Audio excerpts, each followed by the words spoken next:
My friend and I always used to walk through a wonderful, spacious park when we were younger. It was full of tall trees and it was very nicely maintained. In this large park, there was an abandoned mansion. I can't really say how long it had been there, but on that day, the front door of the mansion was wide open. The two of us decided to check out what was inside the place. As we inched through the door, the very first thing we noticed was that the mansion's floor was littered with crumpled up pieces of paper. We looked at each other and observed that there was no furniture, nothing except for those wrinkled balls of paper. The mansion had 6 rooms on its main floor, and every room we entered bore more and more scrunched up pieces of paper. We decided to pick up one of the paper balls to see what was inside.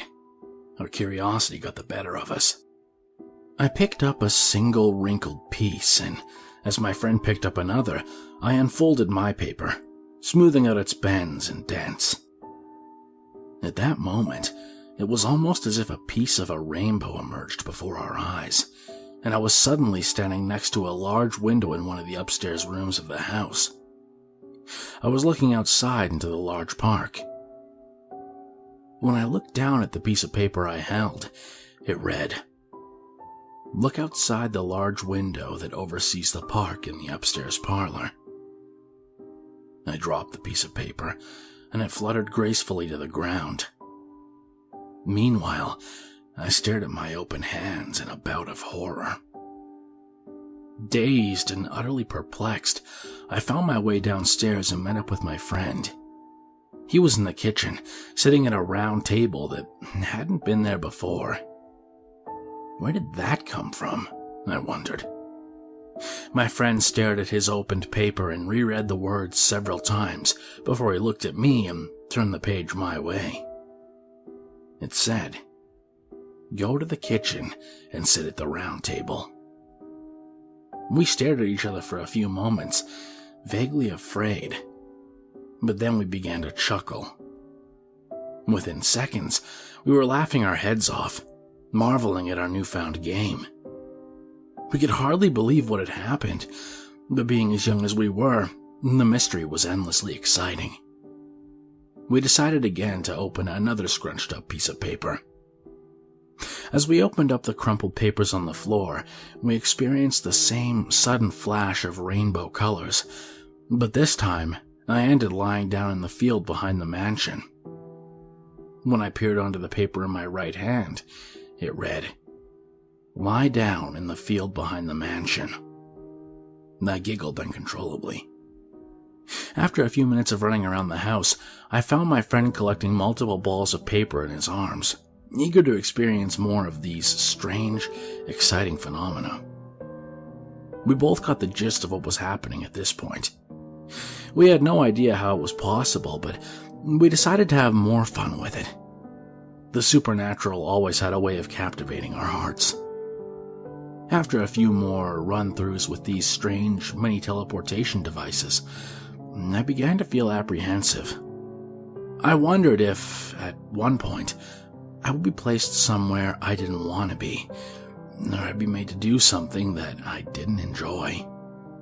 We continued, though.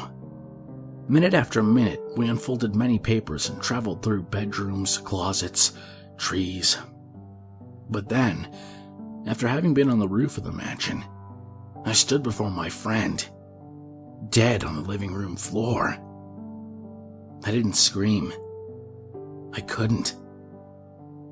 "Murder him," I read on my crumpled page as I felt a surge of vomit and bile rising into my throat. Nothing came out, but the sickness in my throat spread to my stomach, my head, and my heart. I didn't know what to do. At this point, I began to scream and shout, praying to God for this to be a nightmare. I wanted it to go away. I wanted to rewind our day and be outside again, together, walking underneath the trees. All I could do was hide his body in a cupboard. I willed myself to be calm, and I hesitantly unfolded another paper in the hopes the problem would correct itself. Once again, I saw the colors of the rainbow, and I found myself standing behind a tree several meters away from the house. I could clearly see the front door. Within a few instants, I saw both myself and my friend walk through that door. I began to wonder if I had died or if I was having an out-of-body experience. I looked at the sheet in my hand, and the only words scrawled upon it were, "Time will repeat itself, and a paradox will take place, and it will be allowed." That gave me an idea. In my pocket remained the paper that made me kill my friend. Without looking at it, I crumpled it back up. Quietly, I followed my other self, who had been separated from my friend, as he explored the rooms of the house. As I crept up behind him, he turned around very suddenly. Before he could utter a syllable, I forced the paper in front of my eyes, and in a flash of rainbow colors, I was able to kill my other self. The laws of time allowed me to take over my dead self's place in this world, and also because of the fact that it was allowed to happen, as it was written on the second piece of paper that I had on me, which reversed time. It must have control over time and paradoxes, which made me now the new, alive, and present of my other dead self. I hid the limp, bleeding other dead self in a cupboard in the upstairs bathroom to rot. To my great relief, I heard my friend call my name from downstairs. My friend, who managed to stay alive and well. My best friend. When I went downstairs, he greeted me excitedly, smiling childishly and blissfully unaware of the situation. I pretended that nothing had happened.